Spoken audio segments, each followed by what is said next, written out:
दोस्तों, आप लोगों को बेवकूफ बनाया जा रहा है और आज मैं वही सच बताने आया हूं।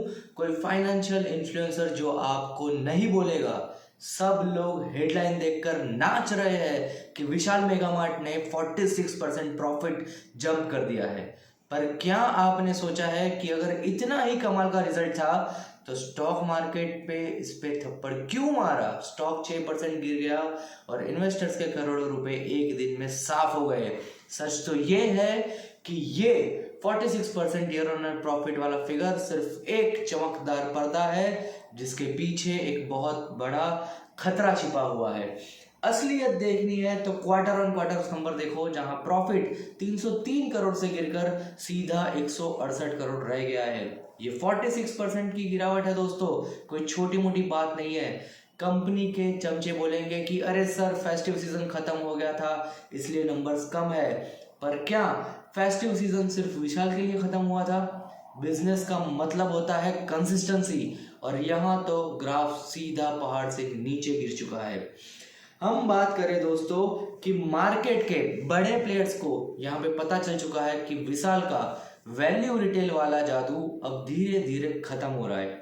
आप खुद सोचिए, रिलायंस और डीमार्ट जैसे बड़े स्टॉक्स के बीच में एक ऐसी कंपनी कब तक सरवाइव करेगी जिसके मार्जिन्स लगातार नीचे की तरफ जा रहे हो, लगातार गिर रहे हो।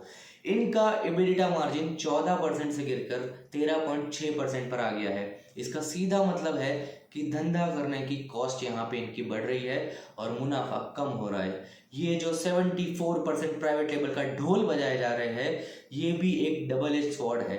अपने ही ब्रांड बेचने में मार्जिन्स के लिए तो अच्छा है, पर अगर कस्टमर्स को क्वालिटी पसंद नहीं आई तो पूरा का पूरा स्टॉक जो विशाल मेगा मार्ट का अपने ब्रांड के पास है वो यहाँ पे उनका खराब हो जाएगा। भारत की कंपनी कहते हैं टीयर 2 और टीयर 3 सिटीज में जो राज करती है, पर सच्चाई ये है कि वहां अब जूडियो और दूसरे प्लेयर्स इनकी नाक में दम कर रहे हैं। सबसे बड़ा मजाक दोस्तों अगर मैं आपको बताऊं तो इनका क्विक कॉमर्स का मूव है। 745 स्टोर्स को डिलीवरी के लिए रेडी करना क्या वाकई एक स्ट्रेटेजी है या फिर जेप्टो और ब्लिंकिट के डर से उठाया गया एक डेस्परेट कदम है? यहाँ पे ऑफलाइन रिटेल का राजा अब ऑनलाइन की भीड़ में खोने की कोशिश कर रहा है, क्योंकि उसे पता है कि लोग अब स्टोर्स तक चलकर आना बंद कर रहे हैं। रिटेल इन्वेस्टर्स को हमेशा की तरह सपने दिखाए जा रहे हैं कि कंपनी एक्सपांड कर रही है, कंपनी बड़ी हो रही है, कंपनी के 105 नए स्टोर्स खुले हैं। पर किसी ने ये पूछा कि ये नए स्टोर्स का खर्चा कहाँ से निकल रहा है? जब तक प्रॉफिट हर महीने नहीं बढ़ता तब तक ये एक्सपांसर सिर्फ और सिर्फ कर्ज का है, और कर्ज का जाल है एक तरीके से। तो सवाल यह है कि क्या आप अभी भी उन हेडलाइंस पर भरोसा करोगे जो बोलते हैं कि प्रॉफिट अप बाय 46%, या फिर उन नंबर्स को देखोगे जो चीख चीख कर बोल रहे हैं कि मोमेंटम यहाँ पे खत्म हो चुका है? मार्केट कभी झूठ नहीं बोलता।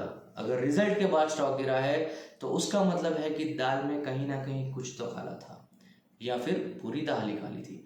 अब आप डिसाइड करो, आप एक स्मार्ट इन्वेस्टर बनना चाहते हो या फिर इस रिटेल ट्रैप में फंसने वाले एक और शिकार? ये आप हमें कमेंट में बताइए कि आपको क्या लगता है, क्या विशाल मेगा मार्ट वाकई किंग है या फिर सिर्फ एक बबल है जो फटने की तैयारी में है? ये हमें कमेंट बॉक्स में कमेंट करके बताइए और देखते रहिए फंडे का फंडा। जय हिंद।